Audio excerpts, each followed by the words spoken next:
Well, that'll be fun. Sir, how are you? Well, and internally sound did a lot of the stage setup, the chamber loud podiums. Well, no. I'm telling you, this is a nice thing. So we're excited about it. We're excited about it.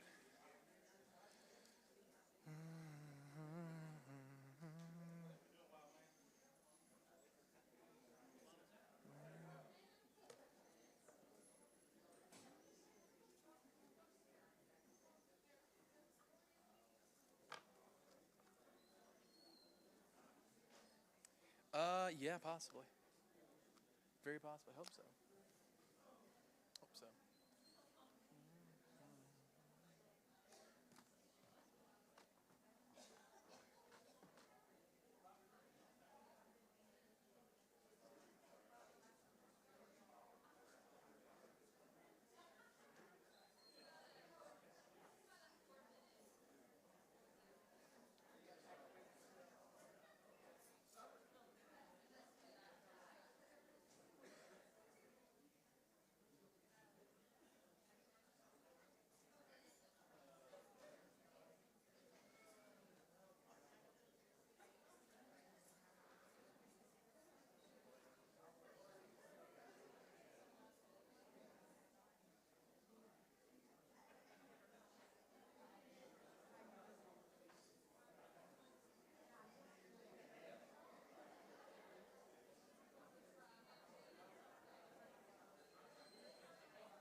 How are you?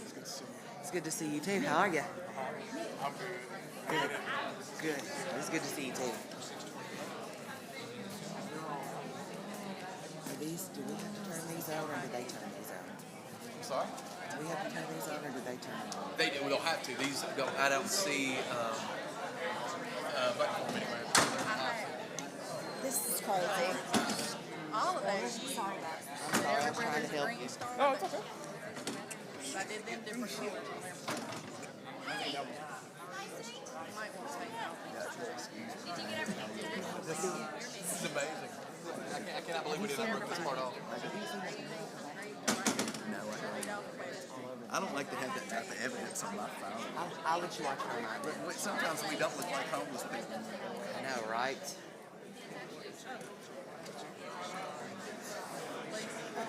Just go down the line with it, and then the last one answered, and then start over there. Okay, great. I've got extra. Anybody needs it? I brought it with me.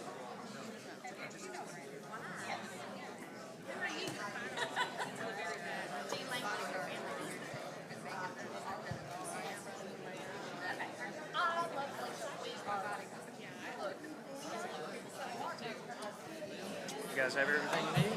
Maybe. Any shot? Yeah.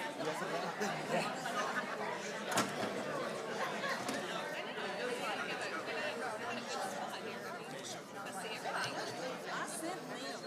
Now, they don't have this one.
Picture.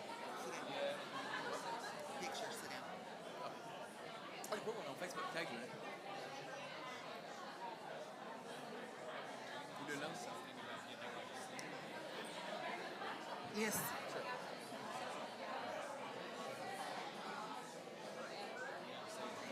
Thank you.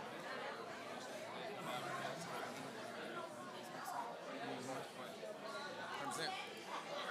But such is life.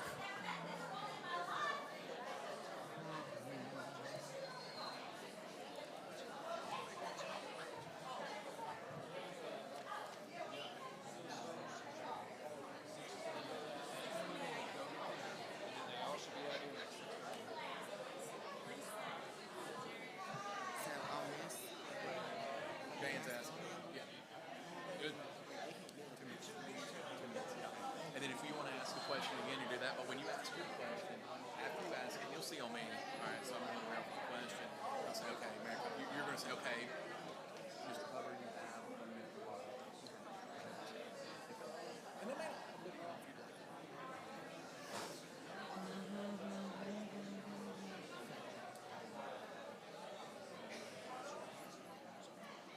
You think?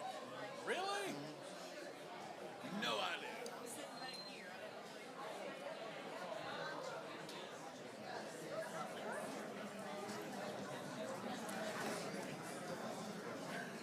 you late. I'm just kidding. You ready, Freddie? Gabe, you gonna get in the picture? Those mics are Oh, hold on, let me. Don't get my bald spot.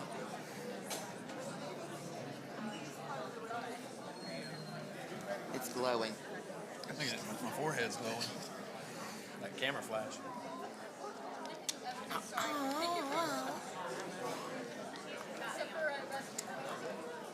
This is so good, Jeannie. You've done such a great job.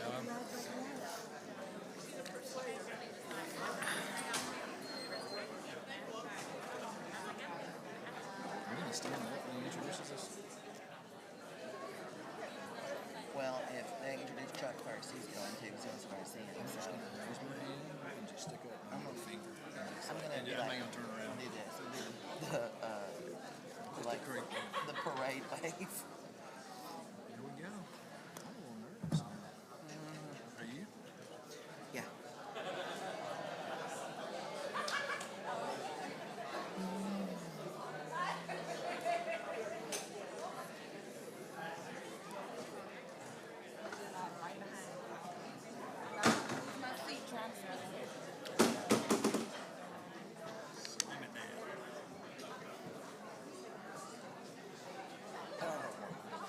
I literally, this is like, you know, when someone's in front of you on the interstate doing like 55.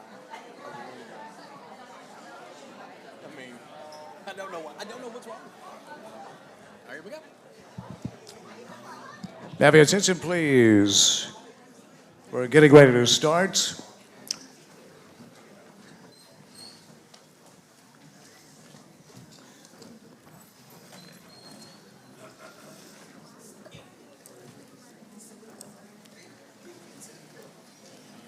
Right on time. There we go. Yeah.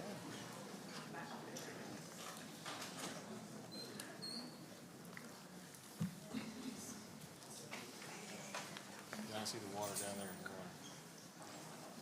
No free shadows. No free shadows. Don't kick it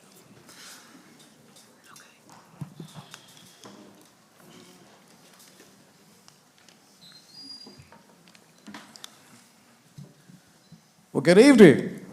Good evening.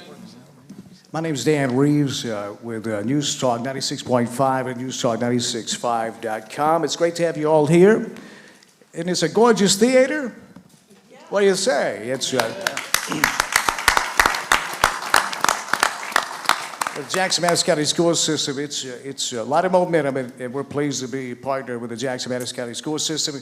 And a big thank you for allowing us to use this facility tonight and hopefully show it off to some people that may not know about it. I think it's a hidden gem here at Northside High School. The guidelines tonight, each candidate will be asked a certain question, and they'll have a 2-minute response time. And there'll be an assigned 1-minute rebuttal. That's kind of what we're doing tonight. First, I'd like to introduce the candidates for the Jackson City Mayor position. Lisa Williams Lyons is here tonight. Lisa, welcome. Thank you.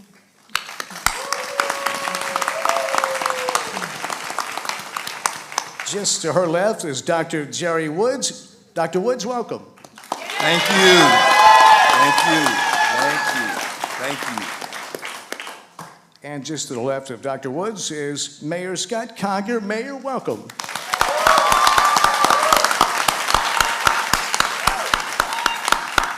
To the left of the mayor is Ray Condrey. Ray, welcome.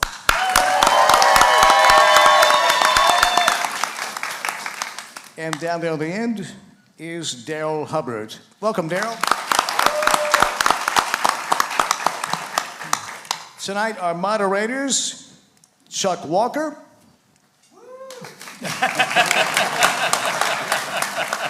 Glad Chuck's got his family here tonight. Julie Holtz. Chuck and Julie host a weekday show from 10 a.m. to 1 p.m. Walker talks, and sometimes Julie does as well. And Gabe Hart. Gabe writes opinion pieces for us at newstalk965.com. Thanks for being here. We'll lead off with a question to all candidates, and the candidates will have a 2-minute response time. So we'll start with Lisa Williams-Lyons. Why are you running for mayor, and why do you deserve the votes? Well, as stated, my name is Lisa Williams-Lyons, and I am honored to stand before you today and ask you to consider me as your next mayor of Jackson, Tennessee. And the reason that I am running is because when I returned to Jackson a couple of years ago, there were some things that I experienced personally, some things that I witnessed, some things that I thought could be better. And me being a problem solver, I thought that I would be the best person to begin to implement some things to solve said problems. So the biggest question that's been coming up is, who am I? And I am indeed a native Jacksonian. I am a mother of 2 adult children, one of which is here with us today, and a 60-pound golden doodle named Lola Bell, and she is a woman of luxury.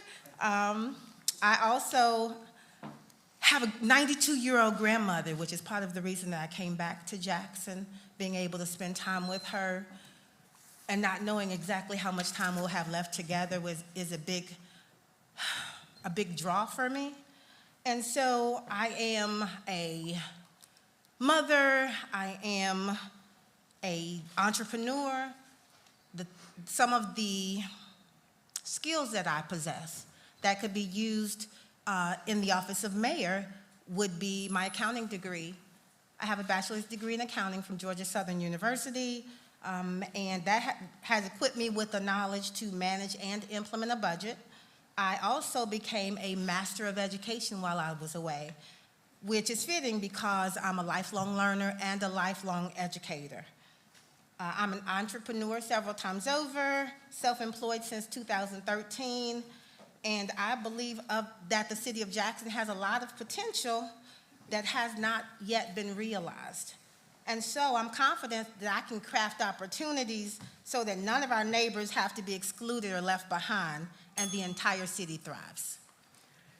That bell will signify you have 30 seconds remaining. And I just found my glasses, Chuck. They were around my neck, so thank you.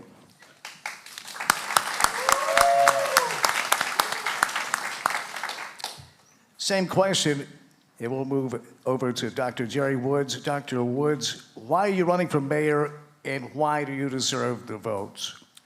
Good evening, Jackson, to our MC and to my fellow candidates, ladies and gentlemen. I'm running for the mayor of Jackson. I'm excited about this opportunity. I'm running for the mayor of Jackson because Jackson has been good to me. I love the city. I love its citizens, and I want to serve them. I love Jackson for several reasons, But one of the reasons I love the city of Jackson is for what it is. But fellow Jacksonians, I love Jackson more for what it has the potential to be. And we have a great opportunity to be an even greater city, a city of equity, a growing and progressive city, and a city that continues to reach out and bring diverse groups in to make our city even better. You know, I feel that I deserve your vote because I bring to you first a lifelong Madison County person. Actually, I worked out of town for a while, but I always remained in Jackson. I've worked in Jackson for a decade every summer, worked with the Recreation and Parks Department. That was when Mayor Gist at that time was over the Recreation and Parks Department. I've worked with all 3 of the last mayoral administrations, worked under Mayor Conger, worked with Mayor Farmer, as well as with Mayor Gist. So I know Jackson, and we worked in that particular capacity. 30 seconds, Doctor. I deserve your vote because of my experience in leadership and my love for Jackson, and I certainly would like to have your vote. Thank you very much. Have a great evening.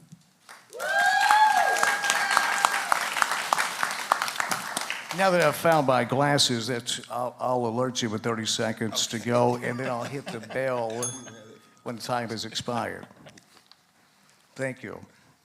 Same question to Mayor Scott Conger. Mayor, I think I know the answer to this. Why are you running for mayor? And why do you deserve the vote? I just saw a bunch of people driving over here and thought what was going on, but it's an honor to be here tonight, and thank you all for putting this debate on. And 4 years ago, my wife and I decided to go down this journey of running, and we had a 5-month-old and a 2-year-old. People thought we were crazy. And what we did that, the reason was because we knew that we wanted to build Jackson as a place that our children could see as a place viable for them to live, a place viable for them to raise their family, to be successful, to start a business if they want to. If they go to school and come back, hopefully they still talk to us, hopefully that they want us to visit them, but we don't want that visit to be cross country. We want it to be across town. And so we want to start building that foundation back then. In the last 4 years, we've worked through some tough times, and we built that foundation. When you build a building, you got to go down to go up. And so part of that is divide and conquer for us. My wife Nikki is with the kids doing soccer right now. And so, but over the last 4 years, we've worked hard to be fiscally responsible. We've cut our debt in half. We built our fund balance up to where it's supposed to be so that we can survive any economic downturns. We've seen historic growth in Jackson, our industry, $1 billion in existing industry, $500 million in new industry coming in. And so we see a great opportunity on the horizon for us, and it takes someone that's going to be able to bring people together to the table from all walks of life and be able to cast that vision for the future, not just for today, but for 20, 30 years from now, so that we can look back at Jackson and see where we started, where we're going, and then where we've been and where we're going forward.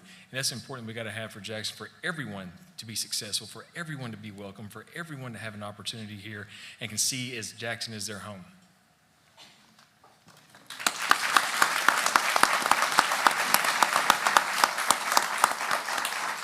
Thank you, Mayor Conger. Same question, this time addressed to Ray Condrey. Ray, why are you running for mayor, and why do you deserve the votes? Thank you, Dan, for having us here tonight. Thank you to your radio station for putting this on. Thank you for all the other candidates being here. But I especially want to thank my friends and my family, but most importantly, my wife here for being my biggest supporter. Thank you for everybody that came out tonight. I'm not a politician. I've never been a politician, and I don't necessarily want to be a politician. I want to have an opportunity to be a public servant. I see Jackson as having an opportunity to provide the wholesome, safe environment that we need to raise our families. I've seen over the past few years some outside influences that I feel like has steered us away from that has come into our city that doesn't necessarily have those best interests in mind for your family, for your children, and for our future. I grew up in the county outside of Jackson, but I've lived in the city for the last 22 years, and I love Jackson. This is home for me. And I want to see us have the opportunity to be able to grow and become a big city and have the things that the big city has to offer, but without losing that wholesome neighborhood, local community feeling. So my plan is to work together, to be a public servant, to have an open door policy. I'll answer the phone when you call me. I want to hear from you, because if I can hear from you, the people, then we can know what direction that we need to take the city in. So this coming May the 2nd, I hope that between now and then, and even through tonight, 30 seconds, right? that you'll see my heart, you'll know who I am, and you'll know why I'm doing what I'm doing. And I hope on May the 2nd, I will have earned your vote. Thank you very much.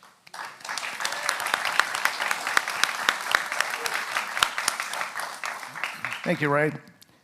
Same question this time to Daryl Hubbard. Daryl, why are you running for mayor, and why do you deserve the vote? Well, I was not born in Jackson, but I've lived in 3 or 4 cities. When I moved to Jackson to open West City School for the Deaf, I was amazed at this place, the way the people were, the way they got along, the way everybody was friendly. When I came here, there were people that came to my house with gifts. I don't know what the name of the program was, but they came with gifts and said, "Welcome to this community," and I was amazed. And then as I got along, I found that a lot of times the politicians tend to get in the way. The politicians have their own personal agendas, they have their own personal business dealings, and they do not care about the people. We have to get back. America is changing, ladies and gentlemen, and it's changing for the good if we let it. We cannot let people in office do things that are not right, that are not conducive to our growth. Jackson is a growing city, and I see Blue Oval coming, and I know it's going to make a difference. But what we have to have is people who are honest, people who believe in fair play, and people who respect the rights of everybody. Darrell Hubbard has been in office for 24 years, 25 now, and I have never, ever disrespected anybody. If you call my office or you come to my office, I'm going to treat you like a human being. I don't care if you're from the bottom or from the top. I'm going to treat everybody the same. We're all humans. I came from the ghetto, so I'm very, very conscious of how everybody has problems. Everybody has something going on in their lives, and it's always nice to have somebody you can go to that will treat you like a human being. Thank you, Darrell. Before we send it down to our moderators, I'd like to thank Sports Orthopedics and Spine for sponsoring tonight's debate. World-class care, focus on you. Also, Gina Langley, thanks, Gina, for all that you do. And before we send it down, a little more about the candidates. Lisa Lyons is a successful entrepreneur and former educator.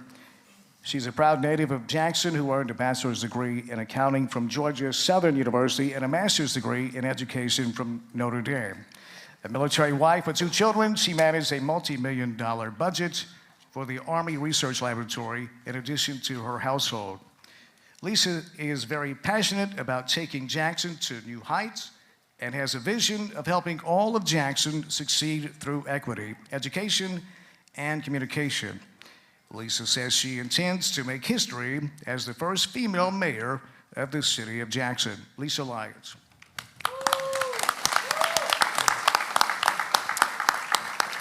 Also, a big thank you to Josh Smith, our CTO, and Cameron House, who works with us also. Thanks for being here. Dr. Jerry Woods, born in Pinson, lifelong educational advocate, community supporter, and servant. He is the son of the late Mr. Leroy Woods Sr. and Mrs. Sally Woods, and the husband of Mrs. Cynthia Bonner Woods. He's a graduate of Southside High School and graduated from Lambeth University in 1976 and obtained his master's in education from the University of Memphis. He has EDS from the University of Memphis and his EDG from the University of Mississippi. He is a proud board member of the Jackson Arts Council. Dr. Jerry Woods.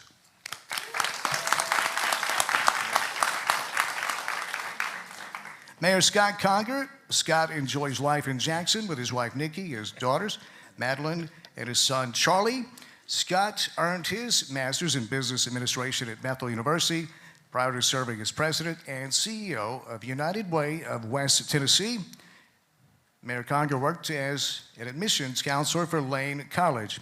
He went on to serve as the donor management director of West Tennessee Healthcare Foundation. Scott was elected mayor of the city of Jackson in June 2019 and is the third member of his family to serve as mayor of Jackson. Mayor Scott Conger.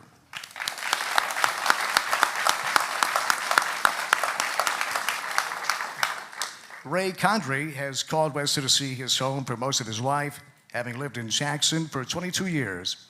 He's happily married to Kim and has 2 daughters, 3 granddaughters, and another grandchild on the way. Ray has been in management in the retail automotive industry for over 30 years in West Tennessee. His unique experience of managing people and assets have prepared him for the task of serving as mayor of the city of Jackson. Ray Condrey.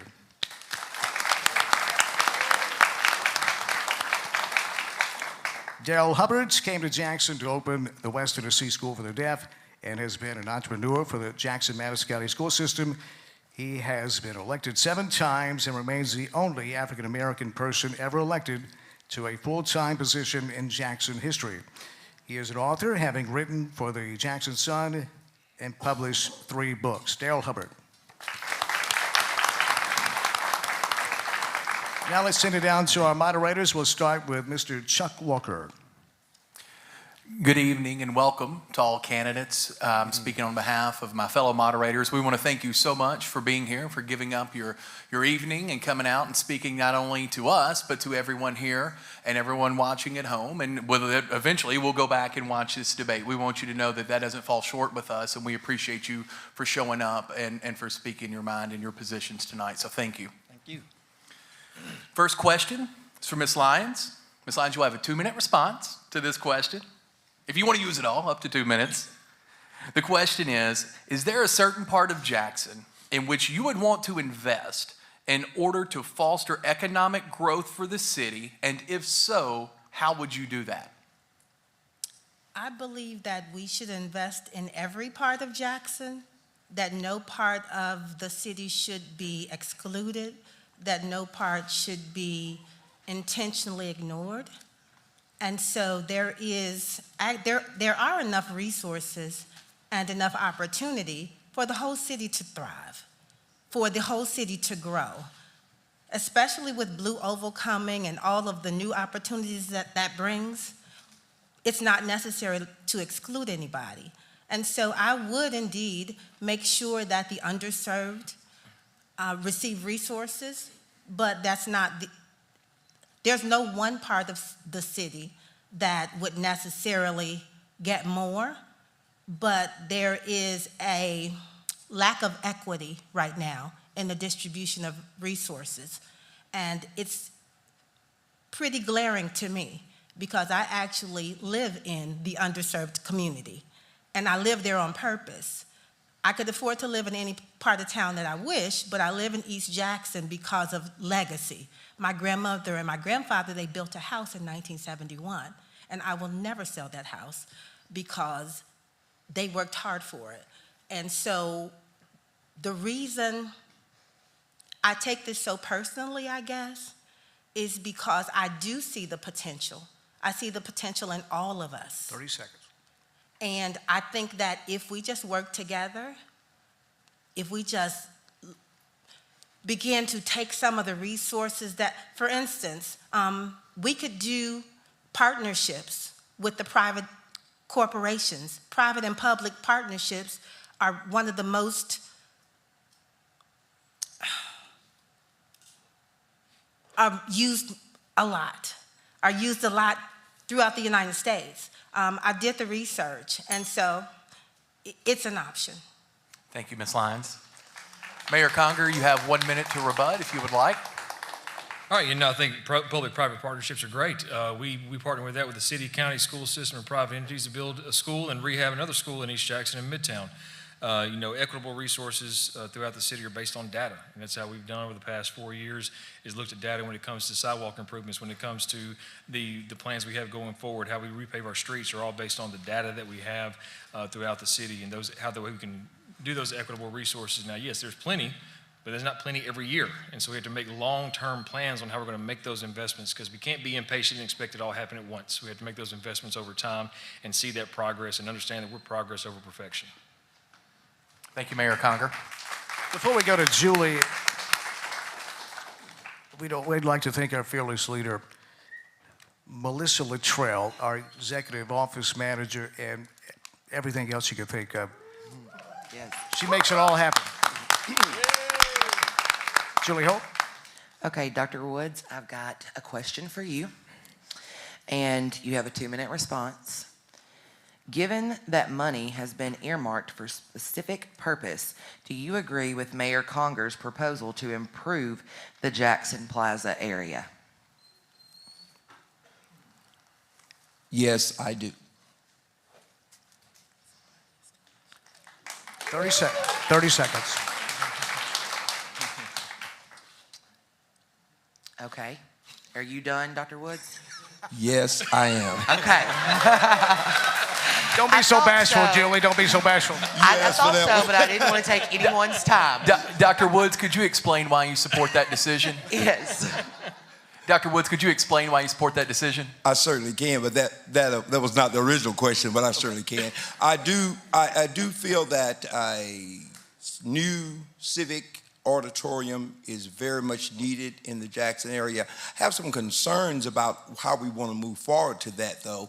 I'm looking, as your next mayor, to pick up and move forward with that. I think one of the things we could do that would make it even more appealing is do it such like as they did the old Sears building in Memphis, Tennessee, the crosstown, to where you can have a variety, whether that's children activities, some bowling, some other things like that. But as far as the need, we certainly need that. But I feel that I want to put my own Jerry Woods touch to it in such a way that we can do it that it would be more appealing or have a greater appeal to all Jacksonians which that building will serve. Thank you, Mr. Woods. Mr. Condrey, you've got 1 minute for your rebuttal. I appreciate you supporting that. I do find it a little bit interesting that as we purchased that property, that now we're doing a study as far as how feasible it will be to do something with it. Obviously, we'd like to see that part of the city be revitalized. There's no question about that. However, I do have concerns about the original intent of having an arena there, where my question would be, would the infrastructure allow us to be able to do that 30 in seconds. a safe manner that would be for the benefit of the city when we have other places in Jackson that might be more feasible for that type of venue? Thank you, Mr. Condrey.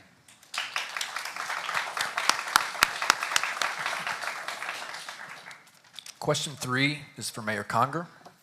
As Jackson continues to evolve, how do you want to present our community to people who may be looking to relocate to Jackson because of new job opportunities in West Tennessee? Yeah, I think I want to touch real quick. I mean, so understand so we don't misconstrue or misunderstand facts. So we're not looking at how feasible the site is. We're looking at what the feasibility of the site is for the purpose that we're going to use it. We know that we're going to use the site for something. The study is for the feasibility of how we're going to use the site. Now, what we do for the past 4 years is how we've gotten $1 billion of investment in existing industry, how we got $500 million in new industry, how we were 3 for 3 with Ford execs moving to Jackson or moving to West Tennessee. We come together as a team. We sell Team Madison County. We talk about how we work together. We talk about the amenities that we have, the plans that we have in place, because without a plan, you really have nothing. And so the plans we have in place for quality of life improvements, for infrastructure improvements, for pedestrian infrastructure improvements, and then we talk about just how everyone has a place, how everyone's welcome, how people come here and make you feel welcome. You've heard it earlier today. People come to your door and knock on your door. And so that's what Jackson is. It's a place that makes you feel welcome. It's what we continue to sell, that Jackson's a place for everybody, that everyone can feel welcome, that you can be successful, you can make a living. Quality of life is there. The cost of living relative to every other place in the United States is relatively low.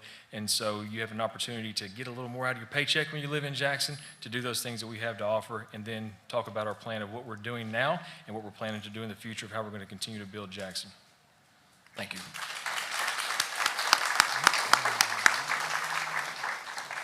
Mr. Hubbard, you have a 1 minute rebuttal. Well, I agree that we do need some more entertainment. I went to the city council meeting last week, and the cronyism is rampant. You could see they were trying to sneak money in the budget for one of the mayor's cronies, and they got caught, and I don't know what's going to happen with it. But we have to be careful of how we dole out the public's money. This is not our money. We should guard the public's money with passion and control. We don't need to be sliding money to this person and sliding money to this person, and I just think that's going to be a problem. And we need an administration that's going to be above board. Thank you.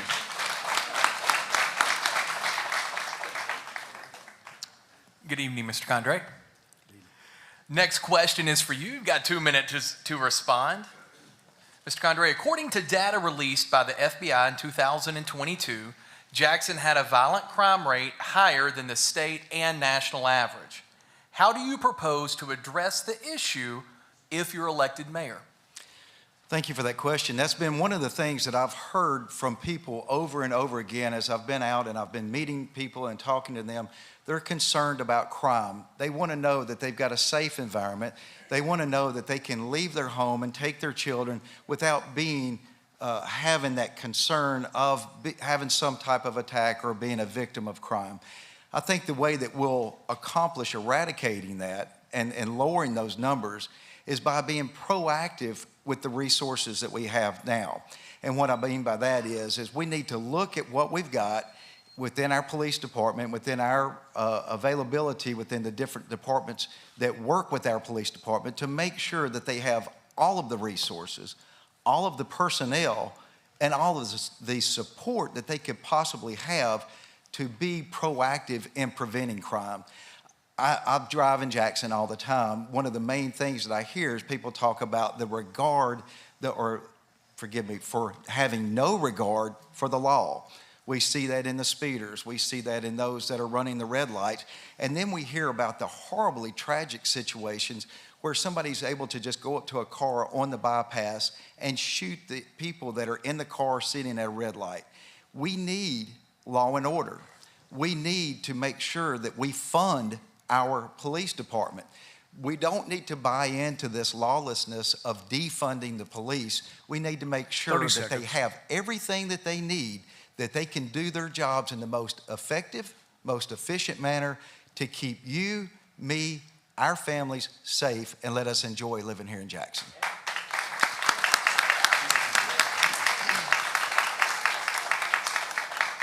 Ms. Lyons, you have a 1-minute rebuttal if you would like. Absolutely. Of course, crime is a problem in Jackson, Tennessee, but it's not just a problem in one part of the city. It's a problem in many parts of the city. And the current way that policing is taking place is not proving to be effective. And yet there are some ways, there's some research that's been done to show us what works and what doesn't work. There's some research that shows us specifics, and we don't even have to reinvent the wheel. We just have to follow a policy that's already been made. It's as easy as a Google search, and then finding what can apply to our particular citizens. And so as far as the lawlessness, as far as being proactive, I definitely agree with the proactive approach. However, I guess I lean more towards building relationships. Thank you.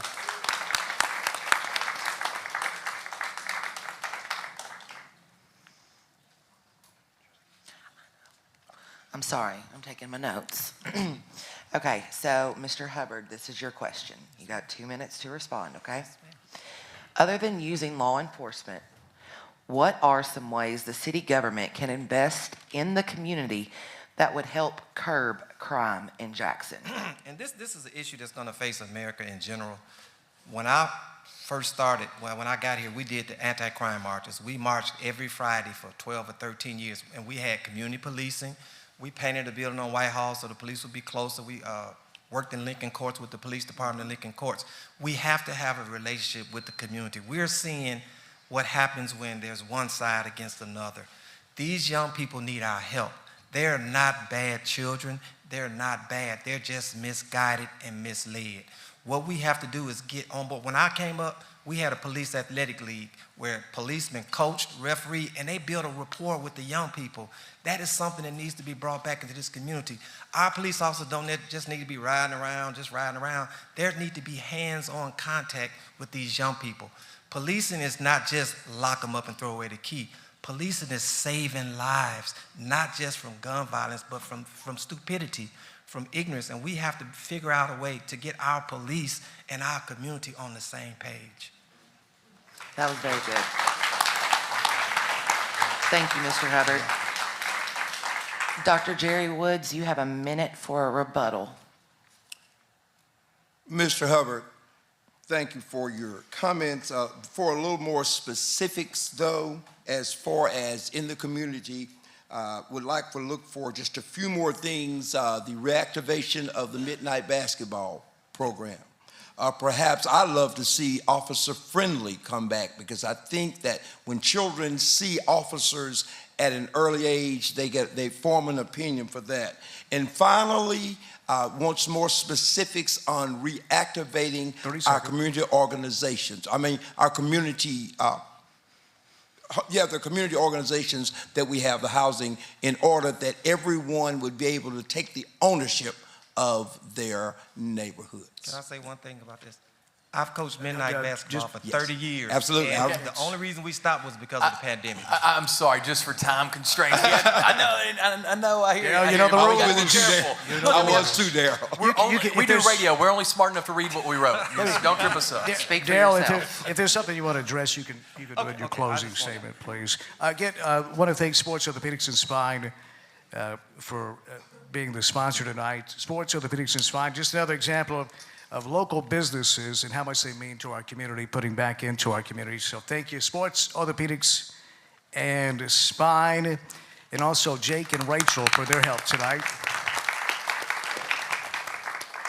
All right, so that's going to bring us to the end of the first round of questions. And before we start the second round, though, I want to pose a question to each of you. It's going to be the same, and it's going to kind of like make this a little bit lighter, hopefully, depending on what the answer is. But I want you to answer, what is the last book you have read, and how did it impact you? And we'll start with Miss Lyons, and we're just going to have a 1-minute response time. So we'll start with Miss Lyons and work our way down. Actually, I haven't read an entire book. I'm easily distracted sometimes, but what I do read every single morning is the Bible. I spend time with God before I leave my house, before I have any other endeavor during the day. It sets the tone for the entire day. Thank you. Dr. Woods, last book you read, and how did it impact you?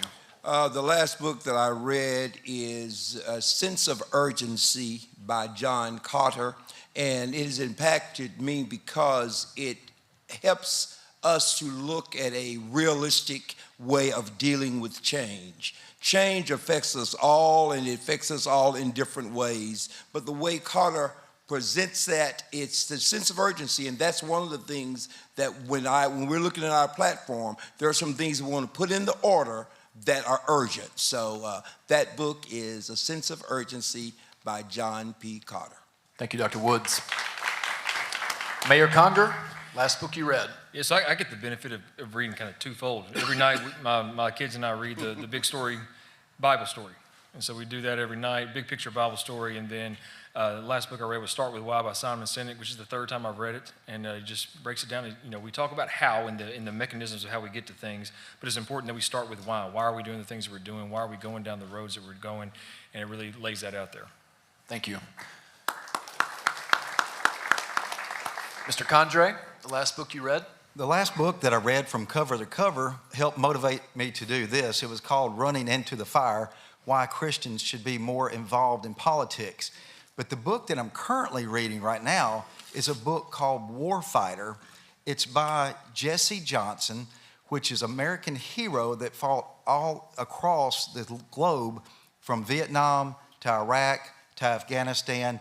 And the incredible thing about this book that makes it so personal to me is his daughter is one of my wife's dear friends, and they just laid that great American hero to rest in Arlington National Cemetery, and it just makes my heart swell with pride for the heroes that have given the sacrifices to make sure that we have the freedoms we enjoy here today.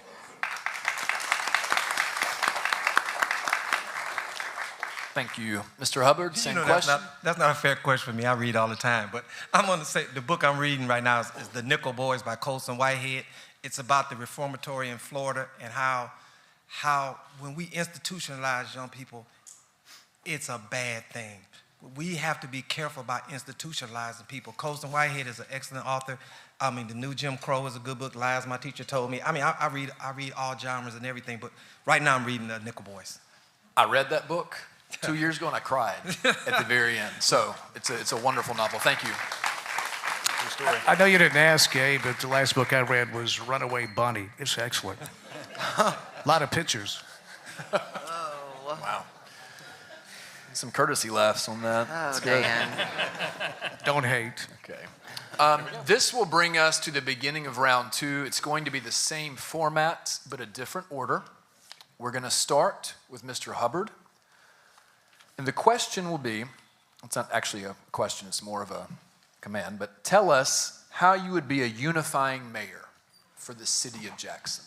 The thing about me is that I have deep roots within the community, just not only north side, but east side, south side. I have a lot of understanding that the pain of people are going through. I think what I can do as a mayor or as a leader is to bring everybody to the table. I really would like teachers to be involved and tell what's going on in our public schools. I really want to know, because that's where the disconnect starts. Many people say it's the home, which the home is part of the problem, but you got to understand, we've got these kids 8 hours a day. Some of their parents have been miseducated.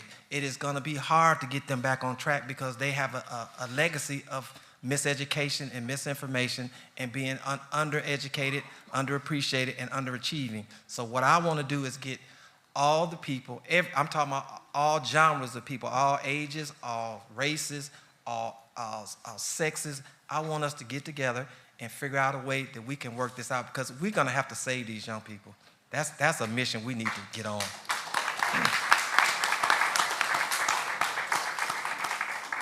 Thank you. Ms. Lyons, you have a 1-minute rebuttal. Yes,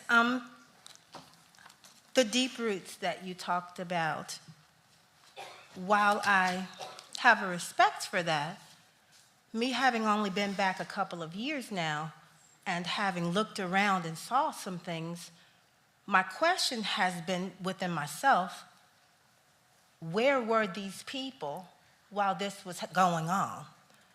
Why weren't you doing anything for the last 5, 10, 15, 20 years? How did we get here? Why are we here in 2023 still dealing with some of the very same issues that our ancestors had to deal with? And so all of a sudden now it's a passion, all of a sudden now it's a mission, or did you just get angry at something that happened and decided that you were going to be the competition? It's a valid question. Thank you.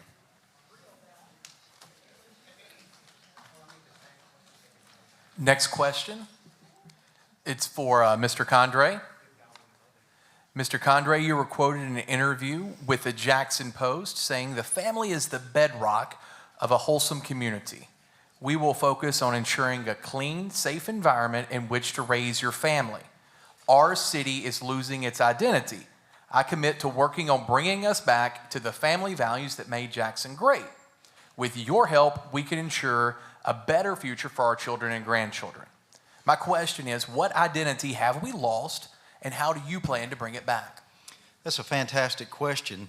You know, one of the things growing up in Jackson that we experienced and that we enjoyed was a sense of community, where that you knew the people that were around you and where that you had the opportunity to engage and interact with them. We weren't divided by social classes, or we weren't necessarily divided by the things that are coming in now that are causing people to pit against each other. I think what we need to do is find the common ground, the things that we agree on, and work together to make those better. How we'll do that is by listening to the people. And one of the ways that we'll do that is by working with the city council, working with the people in the city government to hear what the needs are.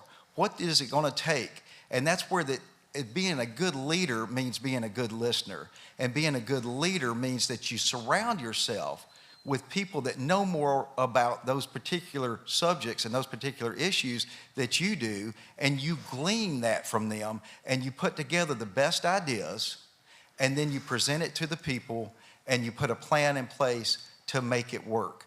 It's going to take all of us working together to have that clean, safe, wholesome environment that I think every family wants to have to raise their family here in Jackson, Tennessee.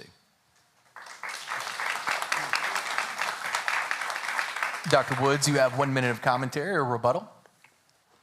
Ms. Condrey, as far as family is concerned, thank you for those comments, but I think it's very important that we don't forget about culture, and also it's very important that we want to have a definition, because there are many types of families. Many times we have an ideal look of a family, so I think that's very, very important that we put those things out there in such a way that one person can be one mama can be a family, one daddy can be a family. I think that we don't want to do our family with a broad brush, so that would be my rebuttal to that comment. Thank you, sir.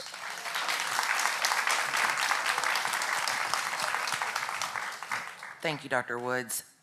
Mayor Conger, this question's for you, and you're going to have a 2-minute rebuttal time. Obviously, we have a radio show. And we have a lot of our listeners that call in and they talk about concerns with trash and potholes becoming more of an issue in Jackson. If reelected, what are your plans to address these issues in Jackson? Yes, a great question. And we're not waiting for reelection because we have a plan in place now. And, you know, government doesn't work like small business. There's a lot of moving parts and a lot of things you got to get together. You can't work in silos. We've implemented a new bulk waste ordinance that started in January, and so that limits the amount of time that someone can put their bulk waste on the street. We just signed a contract with a temporary employment agency to help with trash pickup. We also have a partnership now with our police department and sheriff's department. We have our first meeting on Tuesday to utilize trustees for trash pickup as well. Potholes, we are working. We didn't start out this way. We had a heavy lift when we started, and so 180 streets in the last 3 years, with a plan for the next 4 years of 262 city streets. Now, we don't repave highways. We don't repave state highways or the interstate. We're working with TDOT to work with them today to talk about the highways that they're repaving. And so it's a long process. Again, progress over perfection. We can't spend $15 million in 1 year because if we do that for repaving, they're going to jack the prices up. And so we have to have a strategic plan on how we're doing it, and we're using data based on that, based on 1s through 10s on our PACER scale. And so our engineering department does that. Sometimes we have to wait on JEA. They're doing cuts in the streets, and it doesn't make sense for us to go repave a street and JEA cut it the next week. And so we have to make sure that we're spending taxpayer dollars wisely, we're doing it well, and we're all working together to do that. And so we have our health and sanitation, our codes department, our police department, our sheriff's department are all working together to make sure they're working on the litter issue. We're actually hiring also 2 part-time police officers to just focus on pulling people over for littering, and we're going to start making those citations because right now our police department's working in other areas and it's hard for them to just watch for those litter issues.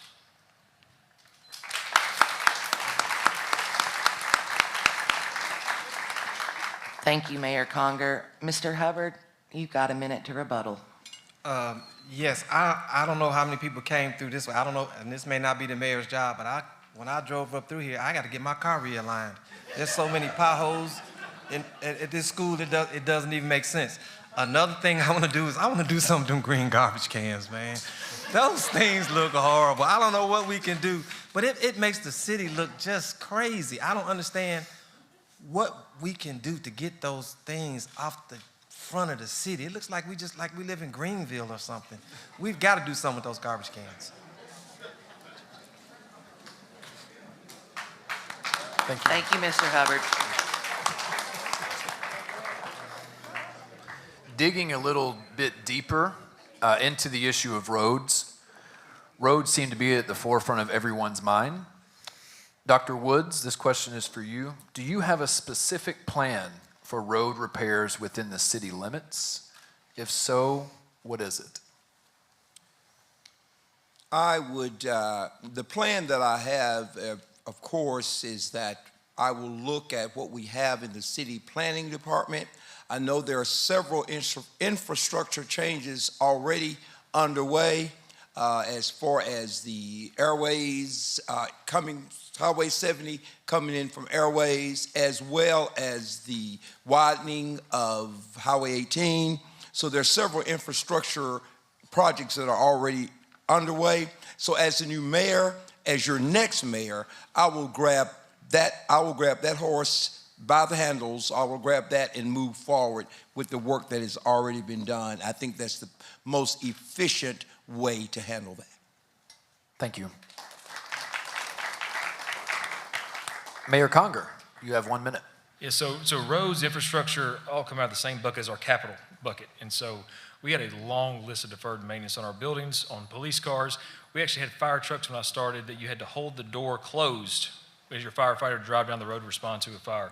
We replaced 6 fire trucks. We replaced over 35 police cars, working to have take-home vehicles for our police officers. That comes out of the same bucket. And so we can't not focus on what we need to do with our own infrastructure internally at the city of Jackson and just look at the roads. So we have to make sure we're planning that out, budgeting that out, so we're doing it where we're not taking on debt, which we haven't, paying our debt down, increasing our fund balance, and making a plan to do that in a fiscally responsible way. Thank you.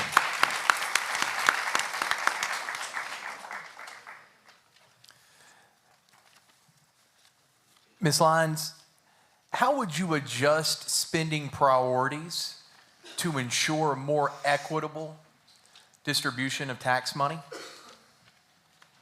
I've been looking into the budget, and it's really tricky. It's supposed to be public record.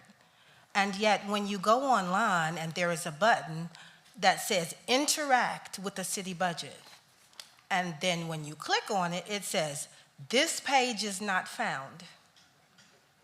And so I continue to dig. And so I'm finding bits and pieces.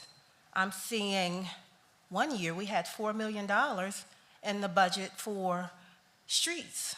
And yet, surely we did not fix $4 million worth of streets. So I'm wondering, well, where did that money go? And yet I was in a city council meeting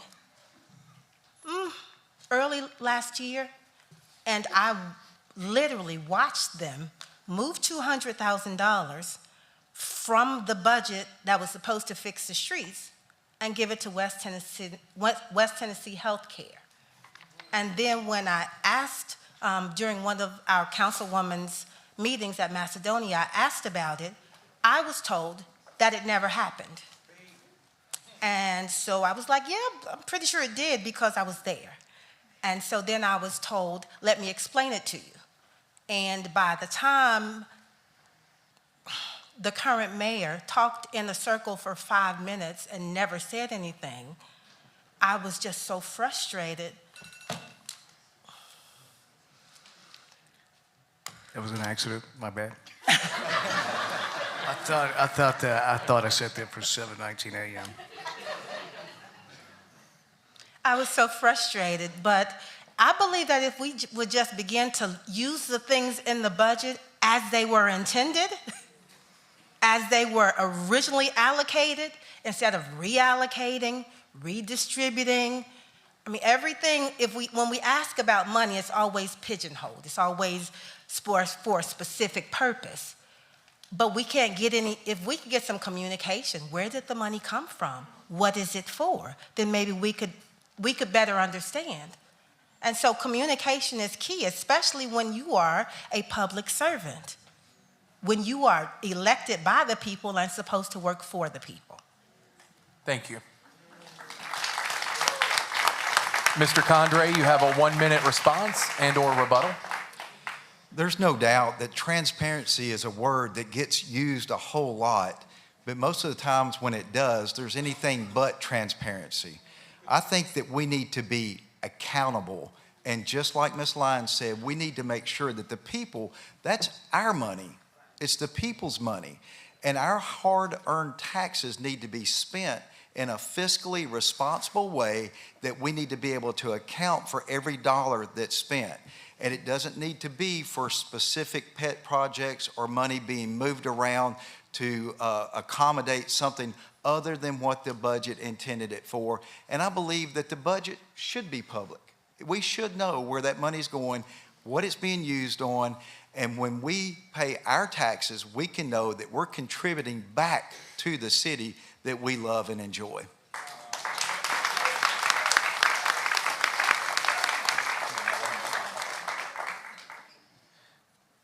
Candidates, we have a little additional time, so we're going to ask a couple more questions, if that's okay. I'd like to give everybody. Oh, I'm sorry. No. I apologize. Look at me. See, why are you on the end? You know these lights are bright. Go ahead. We're going to get another question. Dale, what's the last book you read? I'm sorry. Well, we got just a minute. Again, thanks to Sports Orthopedics and Spine for sponsoring tonight's event. And thanks to all of you for being here and getting involved with our election system. At this point in time, we do want to give Mayor Conger a chance to rebuttal what the two candidates have just said with the references to monies being mismanaged. Yeah, no, absolutely. I think it's important to understand that either misconstruing or misunderstanding the facts, and anyone who knows me knows I cannot talk in circles because I get directly to the point. The money being moved was for a project in the street, which is stormwater, which we talk about. We have a plan going on with our stormwater infrastructure because the stuff underneath the street is way worse than the streets, and that's the stuff you don't see. And so we have a chance to repair that and repair the street at the same time. It makes sense to do that. We can leverage funds to do that. We're going to do that. The budget is online. Just got to click on View Budget. By law, we have to have it online. So I'll send you a copy if you can't find it, mail you one, and we can get that taken care of. And so we account for every dollar. We have an audit. We have a budget committee that was formed in 2019 that looks over every single dollar that we spend. Any budget amendment over $2,000 goes before the budget committee, which is made of councilmen and citizens that represent. And so we have a year-long process of looking at our funds, looking at our budgets, fiscally responsible, paying down $34 million worth of debt, increasing the fund balance by $21 million, having a surplus, not raising taxes, actually reducing the tax rate. Sounds pretty fiscally responsible to me. The at-large members are members that you support, that you actually appoint, sir. That's not oversight. When you appoint over half of the budget Lisa, committee. just a minute. We're going to keep it orderly here. The thing is that rebuttal. Pardon me, That's not, just a minute. that We have rebuttal was rules. not We part have of the rules. platform. And you can address anything in your closing that you'd like to. Okay. Thank you. Mr. Hubbard, not just in Jackson, but all across the nation, one of the things that we hear is the lack of affordable housing in our city. Do you have any ideas or any plans to help for the city, for the mayor, to help with affordable housing? I would love to partner with the Jackson Housing Authority and find some affordable housing. We got to understand Blue Oval is coming, and there's going to be property values. There's going to be building all over the place. So what we're going to have to do is, because the housing market is going to skyrocket when they get here. What we're going to have to do is partner with agencies like JCA and affordable housing and figure out a way that the city can assist them in getting low-income affordable housing to the people in this community. Because everybody's not going to benefit from this boom. Not everybody. So we're still going to have affordable housing for citizens who can't afford this new market. Thank you. It was a lot easier. You know, odd numbers are kind of hard to have equal rebuttals. Does anyone feel like they would like to add to that? If not, we'll move on to the next question.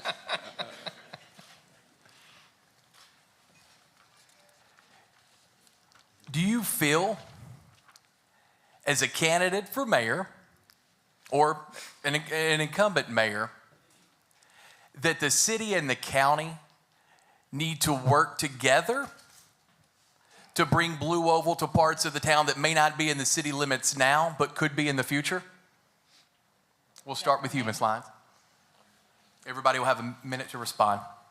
Can you repeat the question? Do you think that there should be a partnership between the city and the county with shared funds in parts of town that are closer to Blue Oval City, Denmark, Huntersville area, that aren't in the city right now, but allow resources from the city to go there to develop those areas so we can capture some of the people that will move here from Blue Oval City?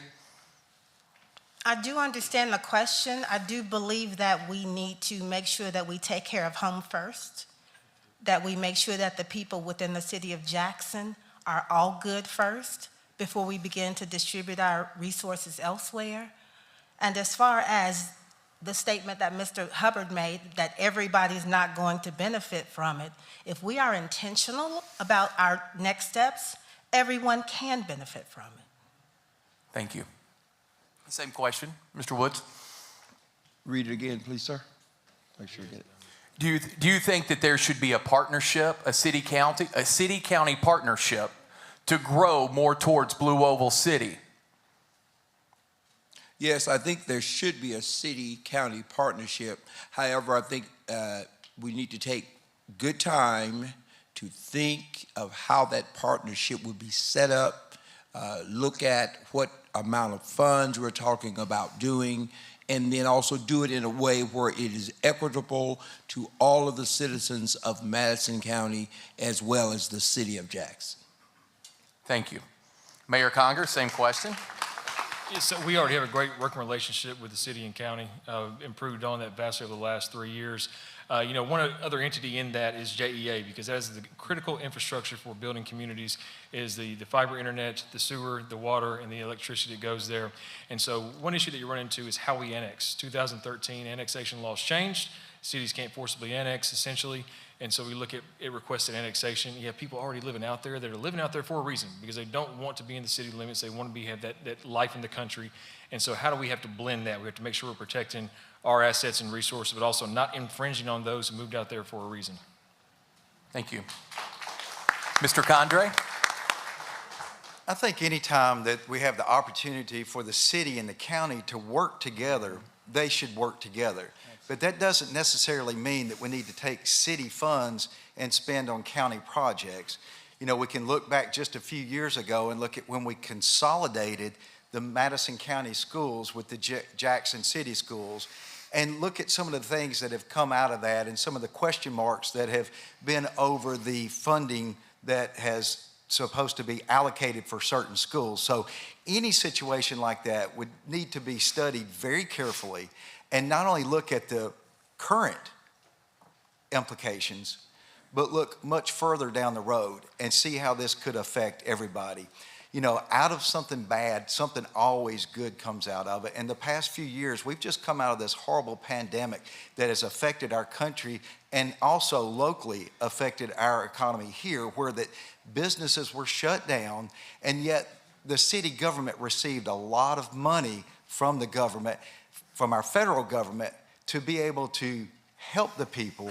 And so I think we need to look at things like that and find out, where did that money go? What was it spent on? How did it help the local business owners? And how has it helped us as everyday citizens being able to take advantage of that money that came into our city? Thank you. Mr. Hubbard? I really think this is a tax issue, because living in the city, I pay county and city taxes, and they're not going down. So that's going to be a problem. If the county would be willing to contribute to the city's tax base, I'd be all for it. But other than that,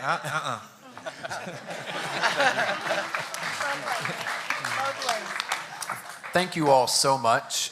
That brings us to the end of the second round. And at this point, each candidate will have 2 minutes to close. And in these 2 minutes, you can address anything that was brought up through the debate that you want to clarify. It's going to mirror the way we opened, where you have 2 minutes to make your case about why you should secure the votes of Jacksonians. And Ms. Lyons, we'll start with you to close, since we started with you to open. And you'll have 2 minutes. That is fine. Thank you so much. And thank you for the invitation to be here tonight. I do have a few things that I'd like to address in closing. First of all, Mr. Condrey, when you speak of clean, safe, and wholesome, I have a problem, I think, with your definition of wholesome, that it excludes part of the citizens of the city of Jackson. Speaking to the LGBTQ plus community, of which my son is a part. And so, again, I take that to be, I take that personally, that you would exclude part of our residents. As far as the current mayor, whenever we ask, and this isn't the first time, whenever we ask about resources or something that's not being done, we're told, be patient. There's a lot of moving parts. We're always told, progress over perfection, every time. But when there's something that he wants to do, like buy Jackson Plaza, $4 million just pops up out of the sky. And so, as we close, as we depart, let's just consider the possibilities. I mean, imagine streets where you don't have to dodge potholes that are next to potholes, that are on top of potholes. Imagine a city where all of our students can actually read, write, and feel safe. Consider and they can all even consider higher education. Imagine a city where your taxpayer dollars actually go towards things you think are important. 30 seconds.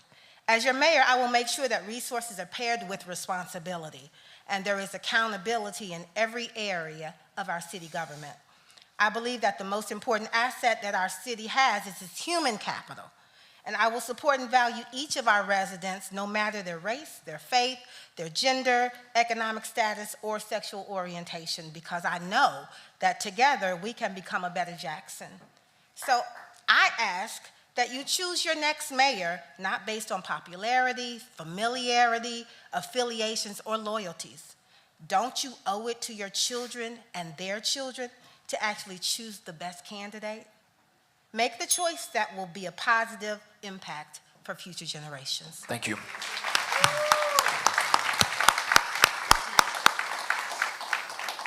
Dr. Woods, you have 2 minutes. Jacksonians, I enjoyed speaking with you tonight and the dialogue from my fellow candidates. I love Jackson, Tennessee. Jackson, Tennessee, I love Jackson, Tennessee for what it is, but I love it more for what it has the potential to be. As your next mayor, we will continue to work very hard that all of our children can have brighter futures and greater outcomes. I feel that our neighborhoods, I want them to be safe, secure, and livable. And lastly, I want to fuel Jackson's economic opportunities for all of its citizens. Jackson has so many great possibilities. And in the last election, many of you in this room supported us as we moved to the historic runoff. We still believe. Much of that momentum is still there, and we can continue to move Jackson forward. Whatever we do, we must do it together. Thank you so much for this opportunity, and Woods for Mayor 2023. Thank you very much.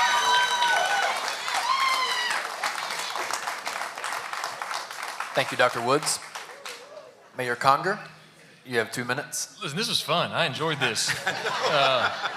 It was great to hear ideas and discuss. You know, and when we talked about this 4 years ago, you know, I think the great thing we're talking about is how we spend resources. Because 4 years ago, we talked about crippling debt. We talked about deficits. We talked about having to dig out of the hole. And now we're talking about how we spend the resources. That shows that we worked hard to dig down to make sure we have the resources. The hose was kinked. Now it's let up. We can start spending those resources in a responsible manner to make Jackson better every single day.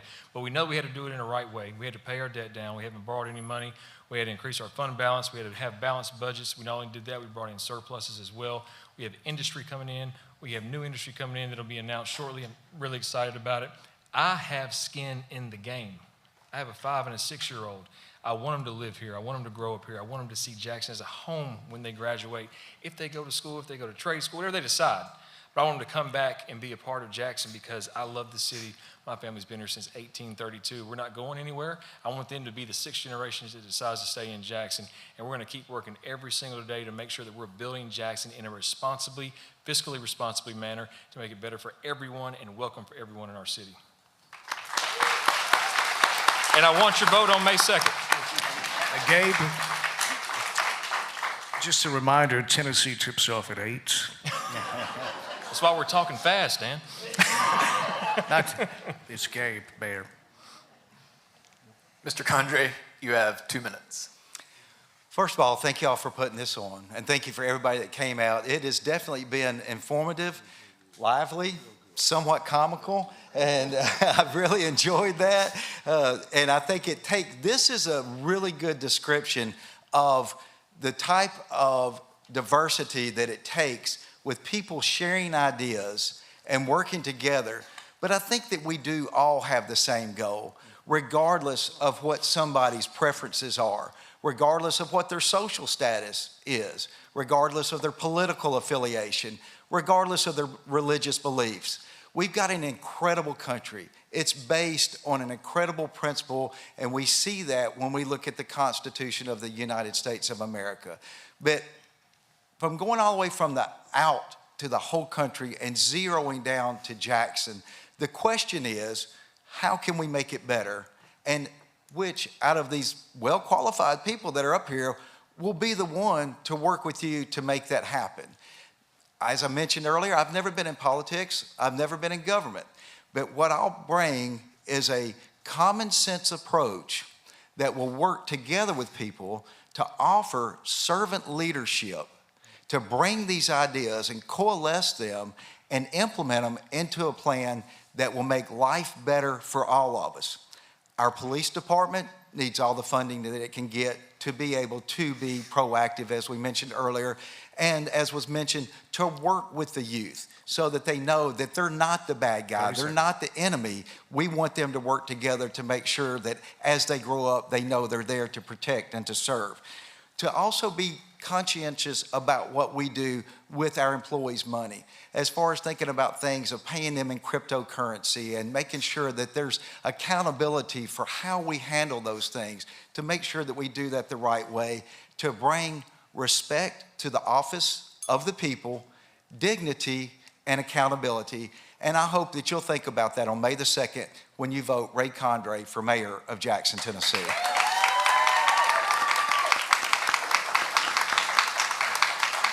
Thank you all for coming here. This was a really nice turnout. I want to say that first. I want to thank everybody for being here. But what I want to bring to This was for Daryl Hubbard. Sorry. I'm trying to get to the game, man. Listen, I want to bring transparency to this city. I don't want to, I mean, we're playing whack-a-mole with scandals around here.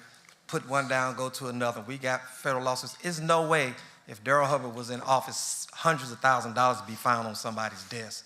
And nothing happens. What do we do with that money? We could have used that money for streets. It's just laying around the police department. Y'all probably don't even know about it. Hundreds of thousands of dollars finding under their computers and stuff. That's the kind of stuff we can't have. We can't have missing cars. We can't have appointments to any and every way. You just handing people jobs out of the sky because they're your cronies. You cannot run a city like that. We need fairness, equity, justice, and transparency. And if you're not going to be transparent, I think you should get another job. Vote for Daryl Hubbard on May 2nd. I thank you all for coming.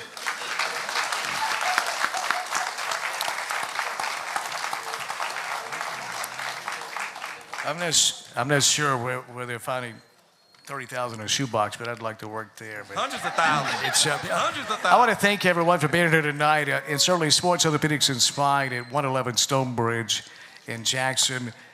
Thanks to world-class care, focus squarely on you, and that's just how much local businesses mean to the city of Jackson. And also, thank you all for being here tonight. This is what it's all about, and we're all Americans, we're all Jacksonians, and it was a pleasure to be with you. Thank you, Gabe, Julie, and Chuck for moderating tonight, and everyone that was involved. And thank you, each of the candidates for mayor. Daryl, thank you for being here. Ray, thank you for being here. Mayor Conger, thank you for being here tonight. And Dr. Woods and Lisa, thank you for being here tonight. Thank you all. And thanks to Internally Sound, Mark Jenkins and company. Great job as always. I hope you all have a lovely, lovely night, and go Vols.